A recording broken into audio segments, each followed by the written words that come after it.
Greetings and salutations, dear viewers. Get ready for some fantastic content. Welcome, curious minds, to our video that explores the ins and outs of Boris and Natasha, the movie. Boris and Natasha, the movie, is a 1992 American comedy television film that was loosely based on the animated television series The Rocky and Bullwinkle Show. Rocky and Bullwinkle are reimagined as two minor human characters with the codenames Agent Moose and Agent Squirrel. This was due to the production company's inability to secure the rights to the animated characters' likenesses for this film. Originally intended for a theatrical release, this film was produced by management company Entertainment Group for Showtime Networks, and aired on Showtime on April 17, 1992. As we enter this new phase, let's uncover the impact of plot on our broader topic. The movie opens in the tiny country of Pennsylvania, where fearless leader concocts a plan to obtain a time-reversal microchip invented by Professor Anton Pavlovich. He asks his top agent, Agent X, to find the professor, but Agent X suggests they send some patsies instead. Boris and Natasha Fatal accept the assignment and are told to defect to America. After a number of failed attempts, they arrive in America. The head of the CIA, Sheldon Kaufman, decides to have tests run on them to see if they are truly defecting. After the test, it is obvious to everyone that they should be deported, but a worker, Willie, points out they had not had any defections in a while, and thinks they should play along and spy on them in the meantime to see what they are after. Boris and Natasha are given an apartment and money, while being secretly watched by Agent X, who himself is being followed by a mysterious figure. The duo have to meet with a secret assassin named Kalishuk, who supposedly knows who they should seek, but first have to deal with their next-door neighbors, Toots and Harv, who are very interested in knowing about them. Toots assumes Boris and Natasha are a couple, and when Natasha denies it, Toots figures she is wrong. Natasha, who has become fascinated with America, also learns from Toots that American couples usually help each other, something Boris and Natasha do not. They find Kalishuk, who denies that he knows anything about the professor. After accepting a bribe, Kalishuk acts as a shoeshine boy and tells Boris, "Search your soul," which Boris does not understand. After they leave, one of Kalishuk's potatoes is replaced with a bomb, killing him. Natasha later sees information written on the sole of Boris' shoe, telling them to find Minelli. Disguised as rug cleaners, they go to the location on the shoe, where they learn that the Minelli they are looking for is Sal Minelli, a photographer. Natasha then gets an offer for a photo shoot and a party, which Boris figures will be a good opportunity to meet Minelli. To pass the time before the party, they go shopping at a mall, but the next day Natasha returns, going shopping with Toots, behind Boris' back. She learns that Toots does not need Harv's permission to do things, and learns more about their married life. Boris says a code phrase to many photographers, to no avail, before not being allowed in. But Natasha soon hits celebrity status. Boris gets annoyed at Natasha for acting like such a celebrity, especially since fearless leader had ordered them to keep a low profile. But Natasha remembers what Toots had told her, and points out that she has been responsible for Boris' success before leaving for the party. Boris starts to feel bad about their argument. While at the party, Natasha keeps seeing Boris. She leaves the party and finds Boris sleeping outside. Minelli calls their home and arranges a photo session with Natasha. It turns out Minelli is a spy, and they are being spied on by Kaufman, Agent X, and the man who had been following Agent X. He informs her that fearless leader had sent them as patsies and that they will be killed when they find the professor. Just when he is about to tell her the name of Agent X kills Minelli.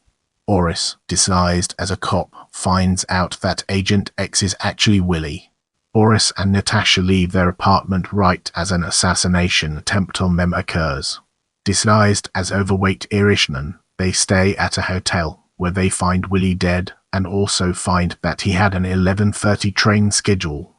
They leave with Willie, intent on hiding his body, but they encounter Harv and Toots attending a party at the hotel, and convince them Willie has had too many drinks. Boris and Natasha eventually send Willie's body down a laundry chute, only to remember that they had left the train schedule at the hotel room. When they get back, they see Paulovich, who is revealed to be the one who had been following Agent X. He asks that they discuss the chip, which Boris and Natasha still know nothing about, but Toots and Harv suddenly arrive with Willie's body, which they decided to return him to them. When questioned about being at a hotel when they have an apartment, they claim that they are there for relationship counseling. Once Toots and Harv are gone, they find Paulovich missing, along with the train schedule. They chase after Paulovich, eventually catching a taxi, where they see Paulovich and question him, who claims he does not know what they are talking about.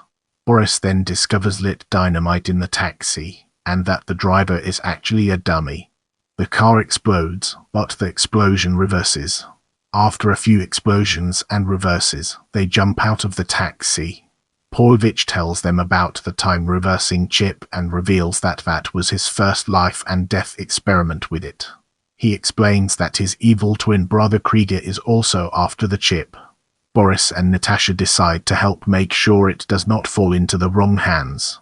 However, Paulovich gets kidnapped, but Boris and Natasha find a penny, which they instantly see as a clue. They go to Mount Rushmore, where they notice a ladder going into Lincoln's nose. There, they find Paulovich's secret laboratory. They discover millions of time-reverse microchips, and find Anton tied up. He tells them he was kidnapped by Krieger, but then they learn that he is in fact Krieger, while Anton is tied up.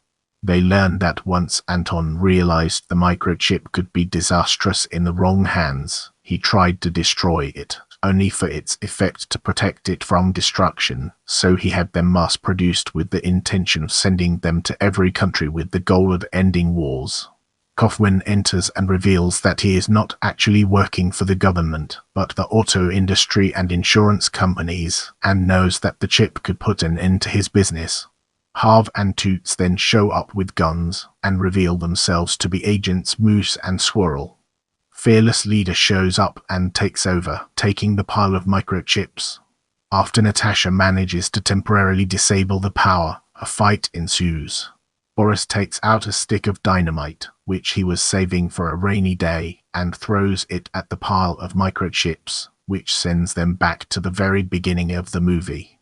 Knowing what will happen, Boris realizes that Fearless Leader must know what will happen as well, so Boris decides they will go to Tahiti, a place Natasha had earlier expressed desire to visit instead.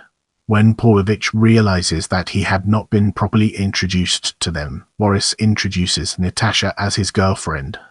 The narrator wonders aloud if they really are safe from the danger they had avoided by going to Tahiti, asking all kinds of questions, before Boris tells him to shut up. The narrator then tells viewers to tune in to their next episode, Goodbye Mr. Chip, or The Megabytes Back. Brace yourselves for the next chapter, where we'll be dissecting production. Screenwriter Charles Fradin wrote the initial treatment and brought it to producer Jonathan D. Crane, who greenlit the project on the condition his wife, Sally Kellerman, playing Natasha. After negotiating with creator Jay Ward for the rights to the characters, the screenplay went through 20 revisions. At Kellerman's suggestion, Dave Thomas was cast as Natasha's counterpart Boris.